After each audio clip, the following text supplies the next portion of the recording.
Hi everyone, I'm Rita Kakati-Shah, your host for The Uma Show. Welcome to your one-stop journey for feeling empowered. We are a platform for change. We build confidence. We are your voice. We want you to embrace that inner goddess of go-getting. We want you to be bold, be you, be Uma. Today, we're exploring movers and shakers in foreign policy. And I'm so excited to be joined by our goddess of go-getting, Farah Pandith, who is an author, foreign policy strategist, former diplomat, and world-leading expert and pioneer in countering violent extremism. Welcome, Farah. Thank you. It's a pleasure to be here with you. Oh, it's so wonderful to have you too. So you're from Srinagar, Kashmir originally, now based in Washington, D.C. Your mother was a great influence in your life and quite a go-getter herself. Tell us a little bit about your upbringing and how that influenced your academic and life choices later on.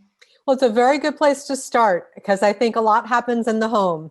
And I think you learn your own values and who you are when you're being raised, and the values and the character that you are exposed to helps you to navigate your own identity. And for me, yes, it is true that I was born in Kashmir, but I came to the United States when I was a baby and grew up outside of Boston.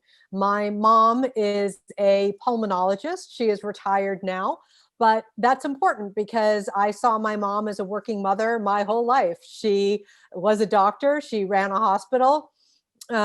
She had great, she had a great sense of herself, and all of those things made a difference to the way I thought about myself. I never for a moment thought about myself as anything but a person who could do whatever I wanted to do, and that came directly from her. But the other part of my upbringing that was very important was the family that we came from. And so we are Muslims. We come from, as I said, from Kashmir, but my mom was very well educated in Islam. And so that's important because growing up in the United States as a Muslim was never a thing for me. It never was this big burden that I had to carry. I had somebody right there who could answer any questions that I had about my faith. In America, we went to Sunday school because Fridays we were in school, but I learned about the Quran. I learned about my religion there, but I also learned it in the home, and not just from the books, but the way my mom lived her life. So honesty was very important. Dignity of all people, kindness, compassion, equity, things that are very much part of my faith. And so the combination of both having somebody who was able to amplify identity in a couple of different ways gave me great strength. It gave me deep purpose and a deep sense of the fragility of life, in that what are you going to do with this life that you are given?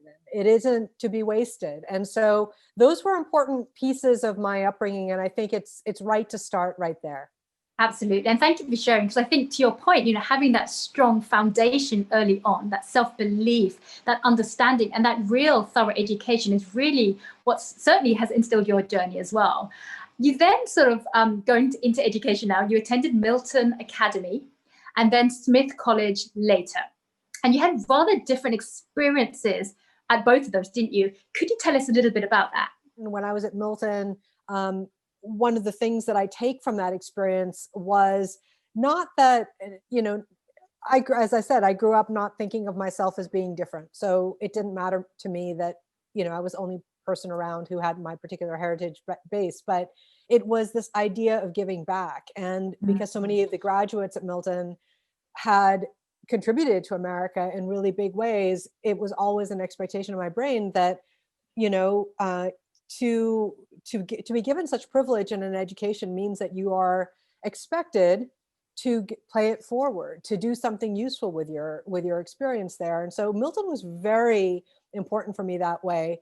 But Smith too was really pivotal.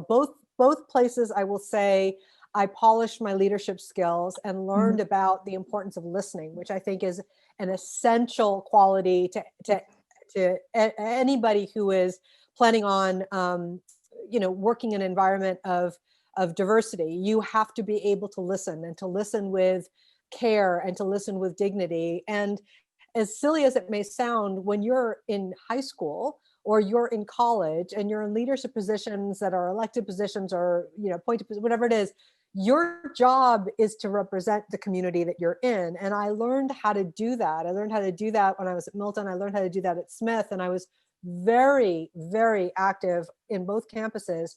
What was important for me at Smith was pivotal for my career in that, unfortunately, much the same as it is today, I was in school from 86 to 90. That was a time in America when racism was thriving on college campuses.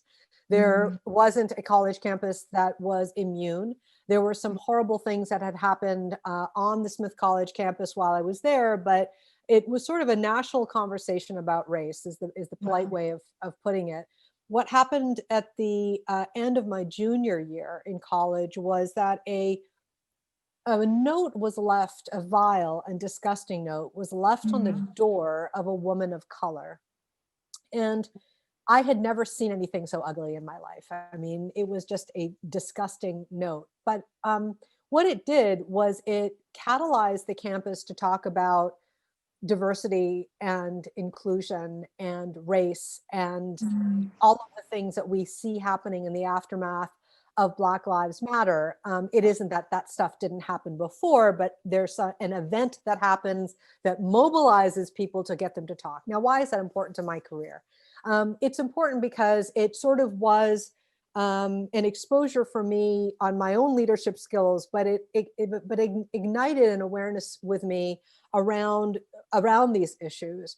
And to cut to the chase, when I began my senior year in college, because of an ugly incident that had happened a few months before in the spring of my junior year, I was student body president my senior year. I was starting the school year, and we have a tradition where at opening convocation, so September of 1989, the student body president opens up the school year. That's just been a tradition. So I knew I was going to give a speech about diversity, which I did. But what was different was that the First Lady of the United States was in attendance. And the First Lady of the United States at the time was Barbara Bush.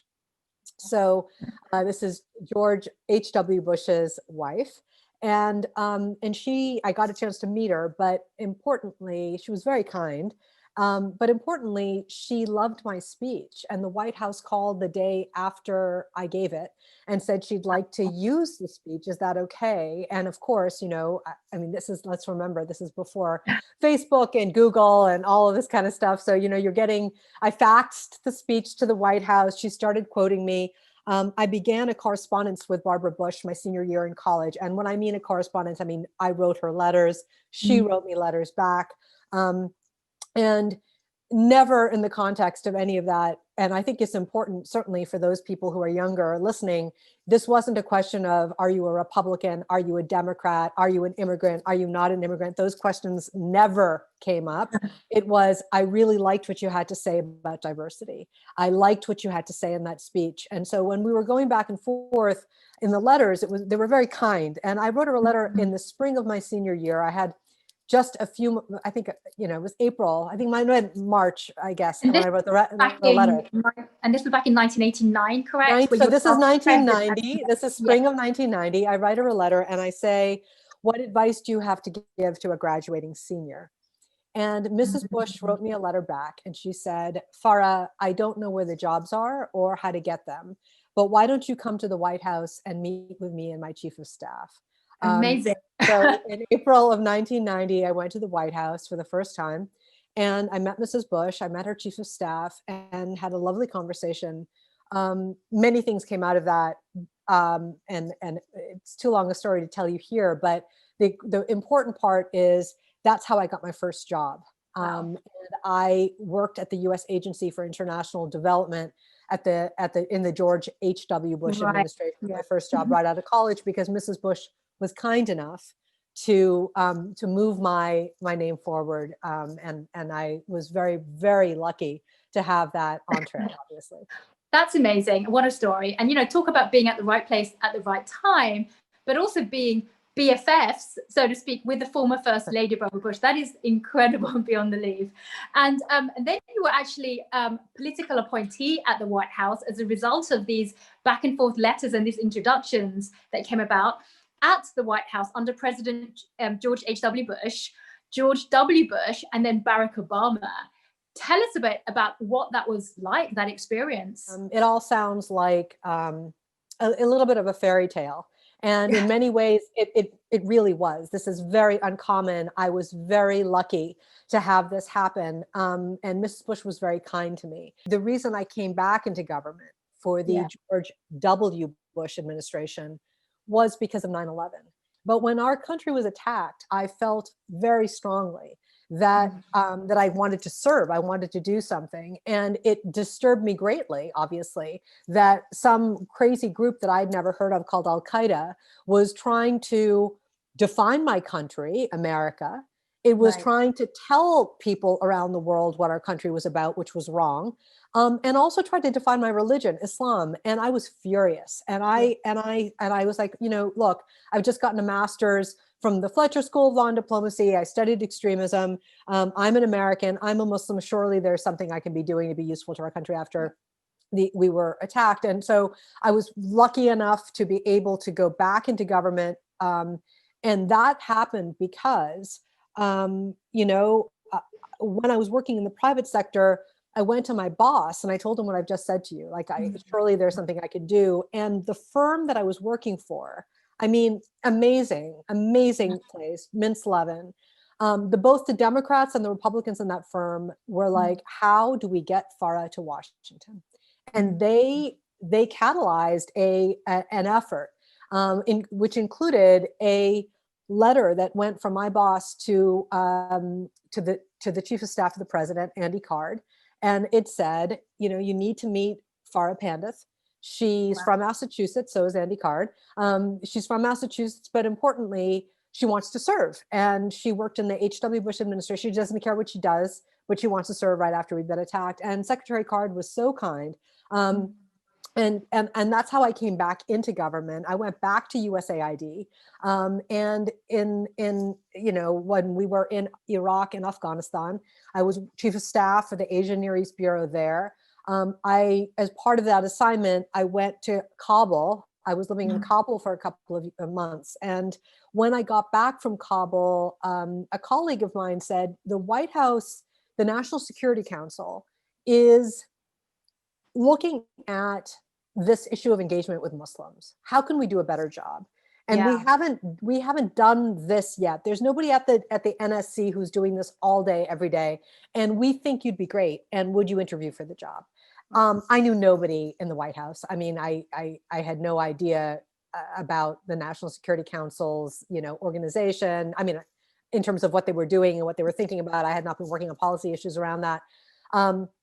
But I interviewed for the position and was very fortunate. You know, obviously, when you do that, you interview with Condi Rice and at the time, and she was very kind. And so I joined the National Security Council, working on those issues while I was there. And so this is all what we will call soft power. This is all the ideology behind fighting the ideology behind a group like Al-Qaeda. Or at the time it was Al-Qaeda, but it could be today the KKK or, you know, ISIS or something like that. It is, how do you diminish the appeal of the ideology of us versus them? How do you do that? How do you engage actions on the ground with civil society to be able to do that? So we were working on those issues. And Rita, basically fast forwarding through the Bush administration, I had the chance to then go to the Department of State to work on those issues in a real way, operationalizing some of the policy ideas that we had in our head. The National Security Council isn't an operational body. And so you operationalize things through our embassies around the world, which I was doing at State. And so I worked at State, and I was on my way out. I had, you know, there was a new president named Barack Obama who had been elected. And I had already lined up a different job in Washington that I was getting ready to go do.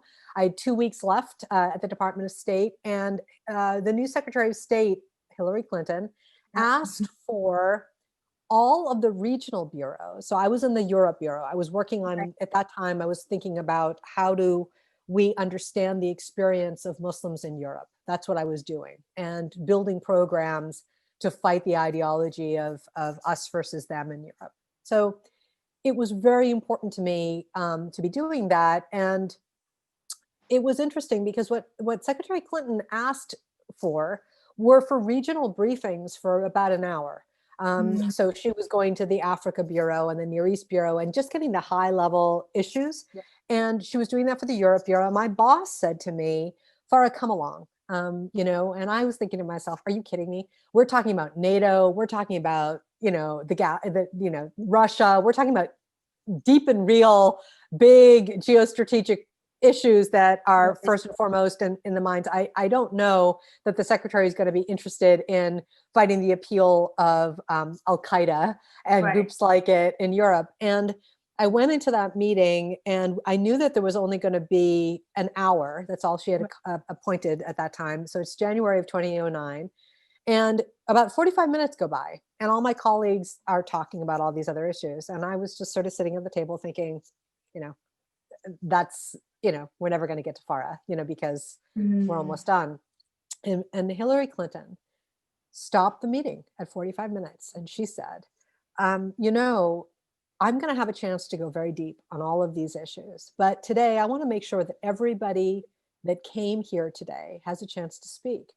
And she looked directly at me and she said, tell me why you're here. And so I said, Secretary Clinton, I'm here to talk to you about Muslims in Europe. And I started speaking about the work that I had been doing.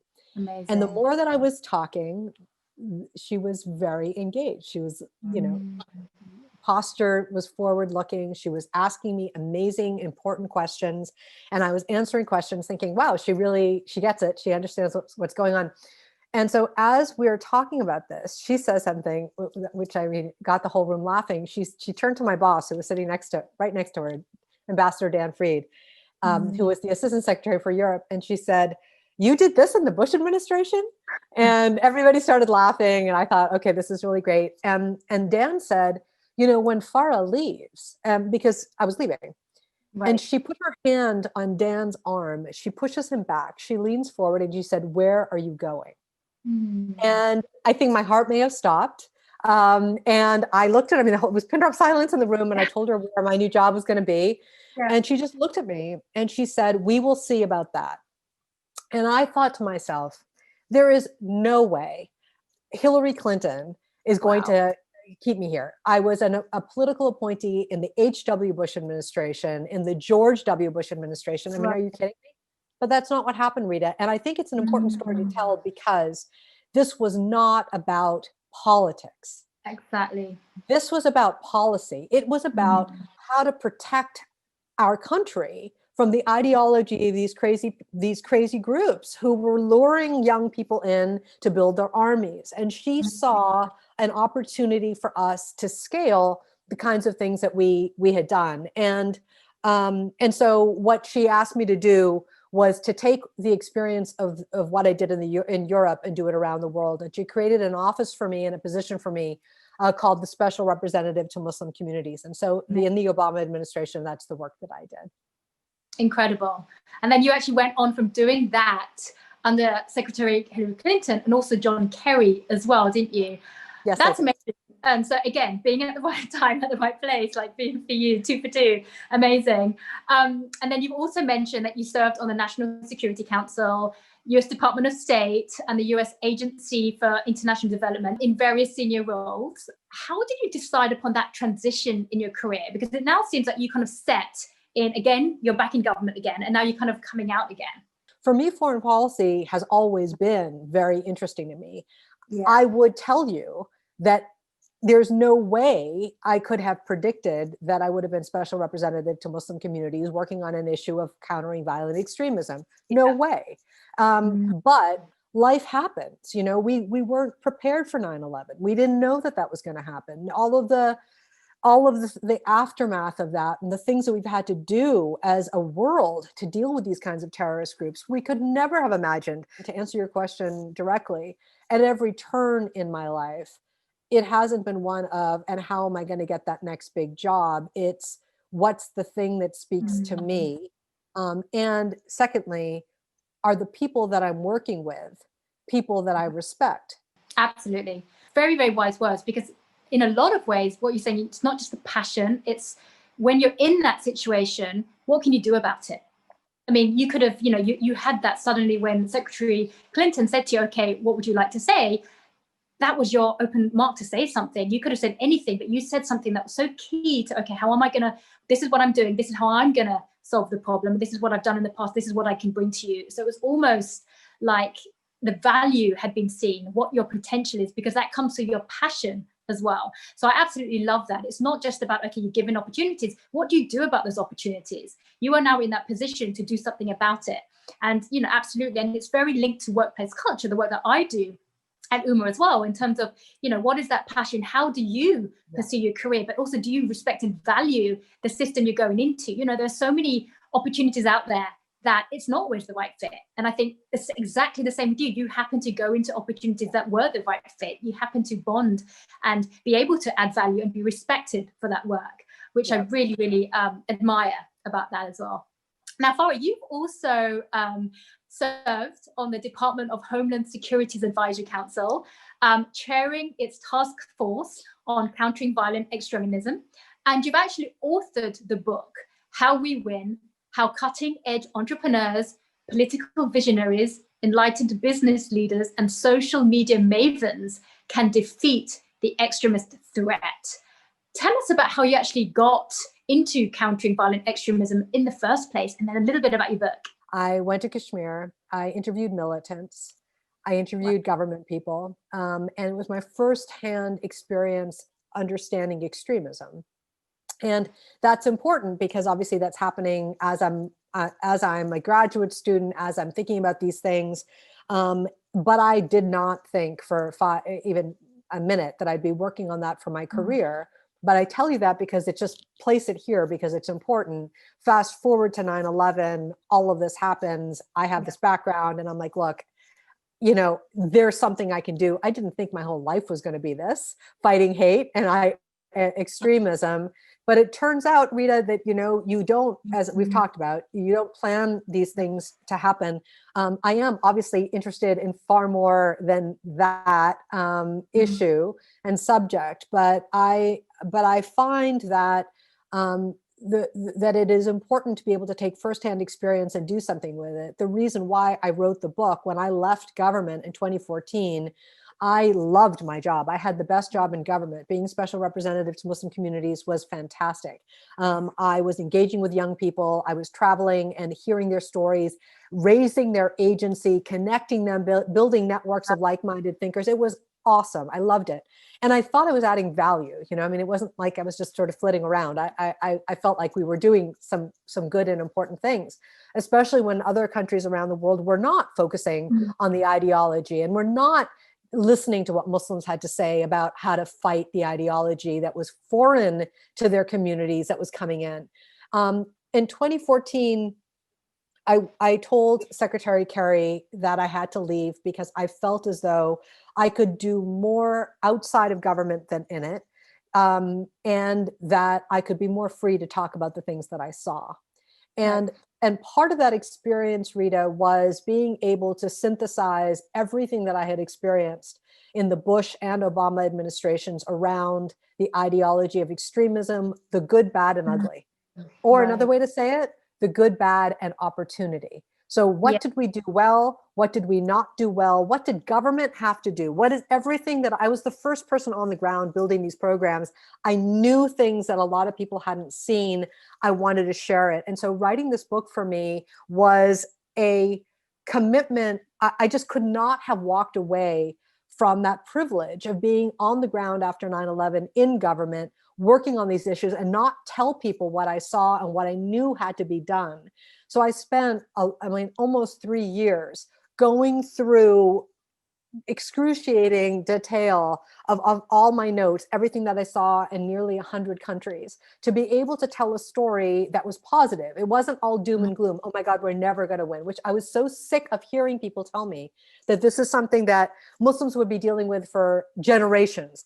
This is the battle for the soul of Islam. I mean, give me a break. What was happening was Muslim youth were dealing with an identity crisis. Yeah. And I saw that front and center. And I wanted to be able to say, don't you tell me what you think. Let me tell you what they are saying to us. And this is what we have to hear. So there was a conviction, and I am not like, you know, I didn't write this book because I wanted to be, you know, the end all be all. I wrote this book because solutions are available and affordable. You guys need to get a grip. This is what we need to do. This is not a tell-all book on the president, the administrations. This is not a memoir of Farah. It's neither of those things. It's here's the story of how a country that was attacked on 9/11 dealt with the ideology of a group called Al-Qaeda and eventually ISIS, and what we tried to do to stand up a preventative force to stop that. Now, I wish I could tell you that story and say to you, and we fixed it and everything's great. But what I wanted to say is, here, you can learn from this experience. And the reason why the subtitle is so long is because guess what? It isn't just government that is the answer. What are private sector companies doing? They have a role to play in fighting hate. And I'm tired of people telling me if government only did this. In fact, companies have great agency in dealing with fighting hate and extremism. And so I go after the companies and I explain to them what they can do. I also talk about philanthropists and talk about this wonderful story that they tell about their commitment to communities and equity and inclusion and all of these lovely things, but don't put the money where their mouth is. I have failed significantly in getting philanthropists to scale up the programs that are on the ground right now that will make a difference for a young person to join a white supremacist group or you know, the next version of ISIS, because they're putting piddly little money into things thinking that they've done things. So it's government, it's private sector, it's philanthropists, and then guess what? It's all of us. It's regular people. So what does a mom have to teach her child? What does a teacher need to do in the classroom? How do we think about ourselves as society? And who are we as society? If you say you don't want the Proud Boys to surge, then what are you going to do about teaching hate? How are you going to teach about history? How are you going to teach your child? We began this conversation by saying what happens in the home matters. The person that has the most power is the mom. A mother is a child's first teacher. What she tells that child about giving dignity to other human beings is something that will go into that child as that child grows up. So people were super scared about ISIS and Al-Qaeda, and everybody told me, this is terrorism. We're not going to get involved in that. I said, this isn't terrorism. This is youth protection. You spend time teaching your child not to get into a car with a stranger.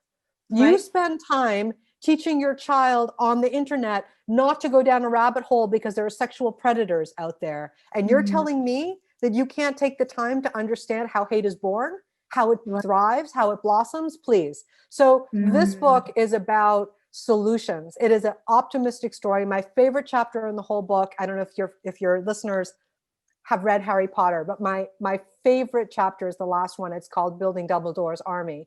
And that is basically saying that each one of us has our own magic wand on how to fight hate. So that's what the book is, and that's why I wrote it. I love that, Farah, and it's really kind of bringing together everything about society. You think, oh, this is just pigeonholed into one topic, but you're right.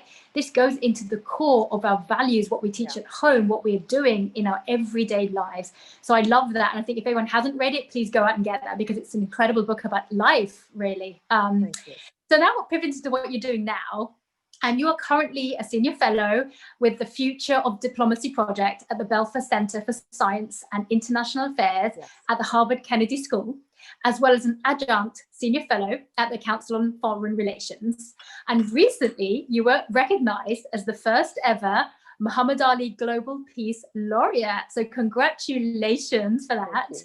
What's next on the horizon for you, both professionally and personally? I don't know. I have great, humility around all of these things. I have amazing colleagues at Harvard and at the Kennedy and at the Council on Foreign Relations who I learned so much from. One of the things that I love so much about being connected at Harvard is that being able to talk to the next generation of leaders in a classroom, doing the kind of thing that we're doing right now, having real conversations with them about leadership, about what it means, what the issues are, what they can do, is really powerful. And it's a deep privilege for me to have that experience and have that opportunity. At the Council on Foreign Relations too, one of the things that is wonderful is, first of all, there are many of my former colleagues that are there that I get to see, but also I get to hold roundtables in which I bring in guest speakers to be able to talk to people about the issues of countering violent extremism. And I like that because, it is important that you are seeding the conversation with as many diverse ideas as you can. And so that's, and I do some writing at CFR too. So both of those are quite cerebral and analytical, things. The laureate position that the Muhammad Ali Center gave me a couple of weeks ago, which was really so incredible, is really a chance for us to take this incredible man's legacy and what he valued as a humanitarian, and to put it front and center at a time when the world really needs to hear it and really needs to say to itself, what more can we do? And it's breathtaking. I am really moved by the appointment. One of the things I want to be able to do is to talk about civility and compassion in a new way. And I really urge those people who are listening to our conversation today, and I will always say this, if you have ideas about what should be done, what the world needs, how we can think about the position of the Ali Center in crafting some of those conversations, please do not hesitate to let me know. I think some of the greatest ideas you get are obviously from people who have thought about things in new ways. So that position, I don't know, Rita, I really don't know what's next. I think I'm putting my head down and getting as much work done. But I say to my students, and I want to say this here too, I think it is very important that your learning curve is always steep, that you're never at a place where you feel like you're on a plateau and you are not learning.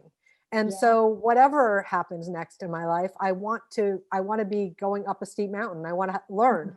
I want to understand what more I can be doing. And I want to see, very importantly, what can be done around these themes of issues that I've worked on for now several decades, because the world is not, we're finding in the middle of a pandemic, we can say this, we didn't act together. We say we're together in this, but we aren't acting in a way that we are together. Everybody has had the opportunity over these many long, difficult, challenging months to reflect on their own lives, on their own experiences in this world, and what we could have done and what we didn't do. And I wonder, as I think about what our future is, if this will spark the kind of movements that we know are possible. There are so many solution sets that are available when you work in interdisciplinary ways, and you don't go siloed into thinking that you know everything. So what I want to do is I want to open up the aperture on solving some of these problems. I want to definitely poke at myself to climb a steeper mountain and to learn more. I'm 52. I have a lot to learn in this life, and I hope whatever is ahead of me, I'm still learning. Absolutely. Life has only just begun. I love that. So, Farah, I just want to thank you so much for sharing your vast journey with us today. Farah Pandith, author, foreign policy strategy, and former diplomat. And thank you to our viewers for watching on this empowerment journey today. We want you all to embrace that inner goddess of go-getting. We want you to be bold, be you, be Uma.